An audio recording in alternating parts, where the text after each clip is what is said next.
Then Daniel went to Arioch, whom the king had appointed to execute the wise men of Babylon, and said to him, "Do not execute the wise men of Babylon. Take me to the king, and I will interpret his dream for him." Arioch took Daniel to the king at once and said, "I have found a man among the exiles from Judah who can tell the king what his dream means."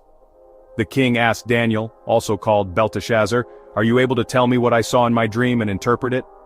Daniel replied, "No wise man, enchanter, magician, or diviner can explain to the king the mystery he has asked about, but there is a God in heaven who reveals mysteries. He has shown King Nebuchadnezzar what will happen in days to come.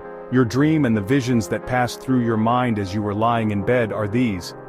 As your majesty was lying there, your mind turned to things to come, and the revealer of mysteries showed you what is going to happen.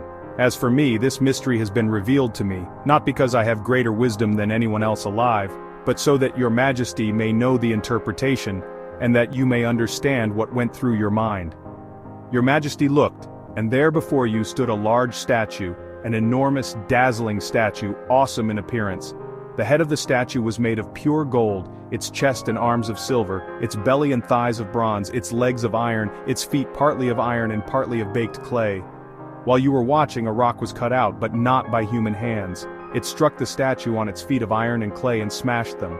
Then the iron, the clay, the bronze, the silver and the gold were all broken to pieces and became like chaff on a threshing floor in the summer.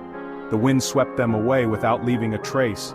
But the rock that struck the statue became a huge mountain and filled the whole earth. This was the dream, and now we will interpret it to the king.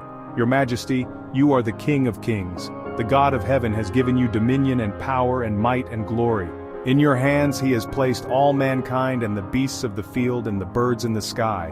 Wherever they live, he has made you ruler over them all. You are that head of gold. After you, another kingdom will arise, inferior to yours. Next, a third kingdom, one of bronze, will rule over the whole earth. Finally, there will be a fourth kingdom, strong as iron, for iron breaks and smashes everything. And as iron breaks things to pieces, so it will crush and break all the others. Just as you saw that the feet and toes were partly of baked clay and partly of iron. So this will be a divided kingdom, yet it will have some of the strength of iron in it, even as you saw iron mixed with clay. As the toes were partly iron and partly clay, so this kingdom will be partly strong and partly brittle. And just as you saw the iron mixed with baked clay, so the people will be a mixture and will not remain united, any more than iron mixes with clay. In the time of those kings, the God of heaven will set up a kingdom that will never be destroyed, nor will it be left to another people. It will crush all those kingdoms and bring them to an end, but it will itself endure forever.